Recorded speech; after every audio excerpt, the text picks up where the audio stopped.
Love thy neighbor. I prided myself on being a good neighbor. My husband Charles and I knew everyone who lived along our rural road. Walking that road now, I thought about how we all relied on each other. We picked up mail for people on vacation, lent out tools, watched each other's children. Each house I passed held a friendly association, except Kelly's. It hadn't always been this way. At one time, Kelly and I had a very good relationship. Our children were close in age and often played together. Our husbands were buddies. I never went by her house without waving or stopping to chat if I saw her outside. Not anymore. If Kelly was out in her yard, when I walked or drove by, I acted as if I didn't see her, as if there were a big wall between us. At first, it felt satisfying to let Kelly know what I thought of her. Today, the sight of her house just made me sad. How did things go wrong? It had all started with a cat, a stray who turned up in my driveway. That wasn't unusual. I already had two stray cats that I had adopted as well as a dog. But this cat was aggressive. He drove my own cats away from their food bowls on the porch and hissed at me when I tried to shoo him off. Imagine my surprise a few days later when Kelly announced she was taking the cat. "I think he's sweet," she said. I didn't even know that Kelly liked cats. She'd never had one before as far as I knew. Living with Kelly didn't make my cat any friendlier. He constantly showed up on our porch, stealing our cat's food and picking fights. "That cat's out of control," I said to Kelly angrily over the phone one day. "I've about had it."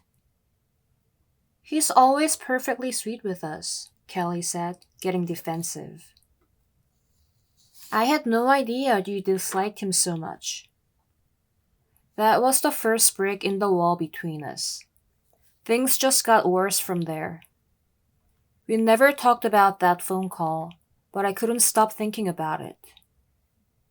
Maybe I could have been more diplomatic about the cat, but Kelly should have been more sorry. If anyone was going to apologize, it should be her. The tension grew until one night I got my own angry phone call, after midnight. "Hello?" I said, half asleep. "Your dog has been barking all night," Kelly said. "He woke us up. Please keep him quiet." "What?" I said. "My dog isn't barking." "Just keep him quiet," she said and hung up. Who was that? Charles muttered. What time is it? "It's the middle of the night," I said. But Kelly thought it was a good time to accuse our dog of waking her up. "Do you hear him barking?" No. Charles said, already falling back asleep. That's it, I thought. I'm never speaking to Kelly again. And I hadn't, not in months.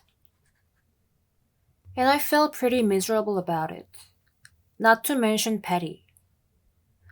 What must God think of all this? Some good neighbor I am, I thought, drawing closer to Kelly's house. It hurt my heart and my spirit to admit it. This time, as I walked by Kelly's house, my feet slowed, almost involuntarily. I allowed myself to turn toward it. Just as I did, I saw Kelly come out to her driveway. For a second, we just stared at each other. I wanted so much for this wall between us to come down. She looks just as miserable as I feel, I thought. I could sense God nudging me to do what was right. How I needed that nudge. I swallowed hard and walked toward Kelly. I'll ask her if we can start over, I thought. I'll tell her how much I've missed her, how much our friendship means to me. Words were necessary. As soon as we got close enough, Kelly and I found ourselves opening our arms and hugging each other close. It was no coincidence that she'd stepped out onto her driveway at the very moment I was walking by. No coincidence at all that our friendship had been renewed.